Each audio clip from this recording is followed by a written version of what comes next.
Hi everyone, it's Paul Bertorelli reporting for AVWEB, and we'll start this video by listening. Give it a go, David. Potomac Airfield, automated advisory, wind, calm, altimeter 3039er, for runway, listen for traffic. What you've just heard is what's called MicroTower technology. It's from David Wartowski's company called Potomac Aviation Technology, and the best way to think of it is artificial intelligence combining AWOS type weather sensors with traffic information, with automated traffic advisories. We're going to take a look at this system. We'll start with looking at the hardware on the ground, then we'll come back into the cockpit and listen to how it works. So this particular unit at Potomac is the original pre-production prototype. It's about 12 years old. And it is the system we use to design and to develop and enhance the software. The system basically is to air traffic services what an ATM is to banking. It's a rapidly deployable, easily assembled solution that solves most of the needs, that allows services literally on any street corner. Current production equipment is 100% solar, linked by global satellite, and so they literally can install anywhere in the world. They're in palace heliports in the Middle East, they're in the jungle in the Congo, and they're all across rural America. There are about 100 systems in the United States so far. The system is designed to provide the full level of services that any pilot could want, while also being easily installed, deployed, and maintained by any airport anywhere, any airport or heliport anywhere on Earth.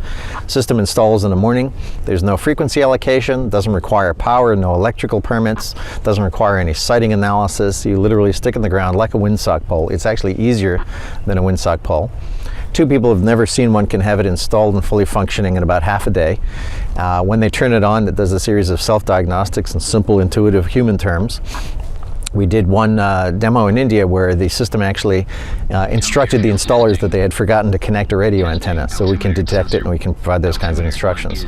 So the whole system is designed to require basically no foreknowledge either by the installers, by the airport, or by the pilots, and simply to be intuitively obvious and easy to use. It's a nice, simple, easily deployed, easily installed system that sidesteps carefully around all of the regulatory impediments.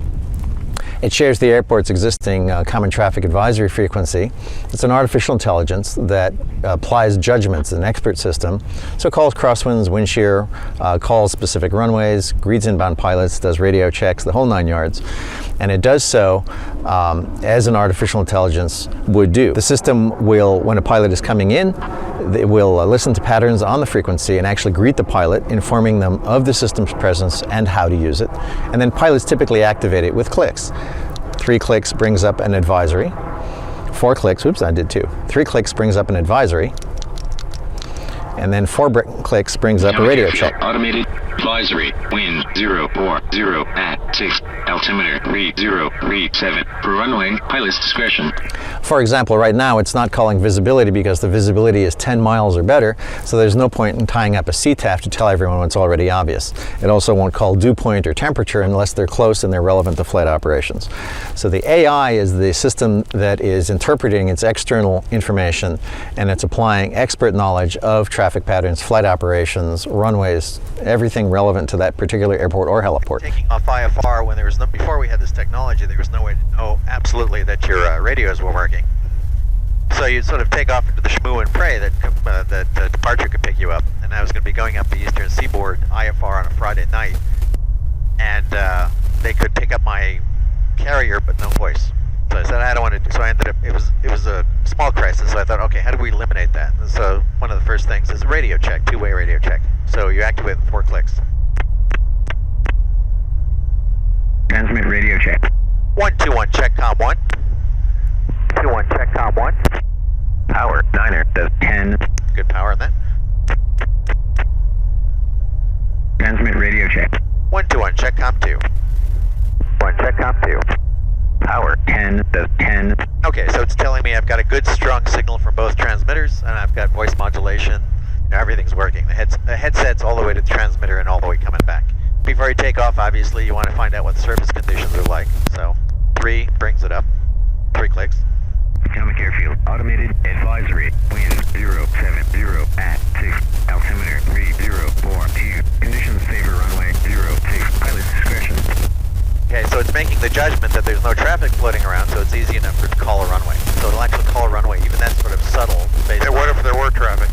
There are different thresholds of when it will call and when it will punt based on traffic and vector analysis of the runway. So there's a lot of subtlety to it.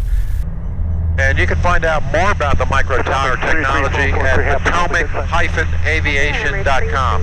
For AVWEB, I'm Paul Bertorelli reporting. Thanks for watching.